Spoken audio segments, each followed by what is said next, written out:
ਆਇਆ ਜੀ ਫਰਿਆਦ ਦੇ ਡੇਰੇ ਮਸ਼ੀਨ ਲੱਗੀ ਹੈ।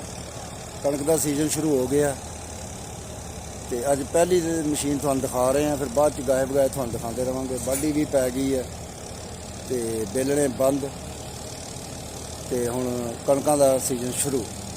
ਚਲੋ ਹੁਣ ਤੁਹਾਨੂੰ ਮਸ਼ੀਨ ਦਿਖਾਉਂਦੇ ਚੱਲਦੀ, ਦਾਣੇ ਕੱਢਦੀ ਤੇ ਸਾਡੇ ਨਾਲ ਬਣੇ ਰਹੋ, ਅਸੀਂ ਤੁਹਾਨੂੰ ਦਿਖਾਉਂਦੇ। ਇਹ ਦੇਖੋ ਜੀ ਮਸ਼ੀਨ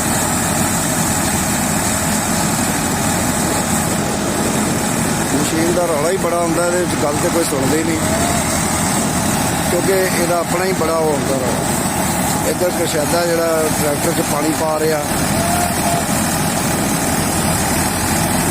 ਕਿਉਂਕਿ ਟਰੈਕਟਰ ਗਰਮ ਹੋ ਜਾਂਦੇ ਨੇ ਜੀ, ਪਾਣੀ ਚੈੱਕ ਕਰਦਾ ਰਹਿਣਾ।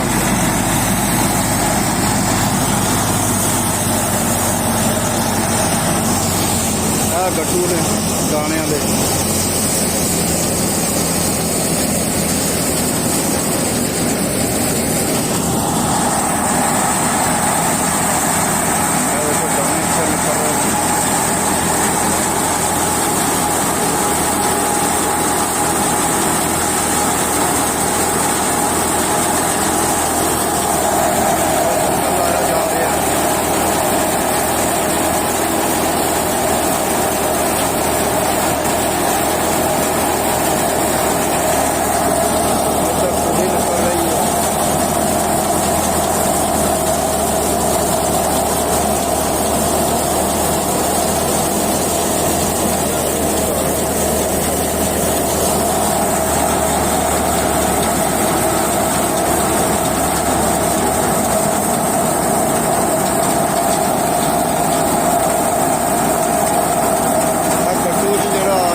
मोहम्मद बूटा जी।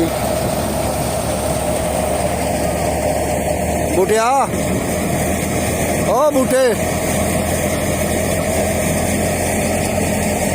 ये इत्थे क्यों लाई है मशीन? तूड़ी इत्थे रखण वास्ते। तूड़ी इत्थे इत्थे इत्थे बननी है ना, फिर इत्थे इहदे वास्ते ये वढ के उत्थों लियांदी जिन्नी भी सारी इत्थे ही आनी है जी।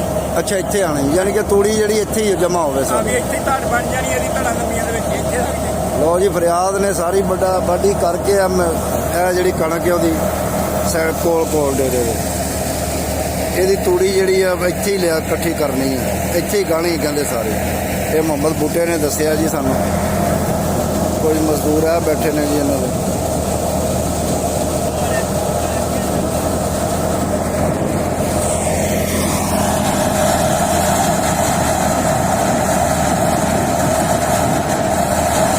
पाकिस्तान जी जी छोटे जिमीदारों वास्ते यही मशीनां ने,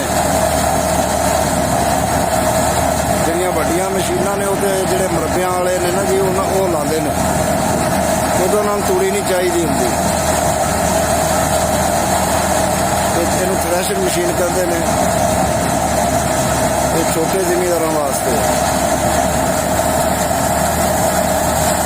लो हुण असीं इत्थे अपनी वीडियो बंद करते हैं। वीडियो लाइक करो, सब्सक्राइब करो और शेयर करो। पसंद आए तो अच्छे अच्छे कमेंट्स भी दस्यो, अगर कोई विच मशवरा देना चाहते हो भी तुसीं कमेंट्स कर सकते हो।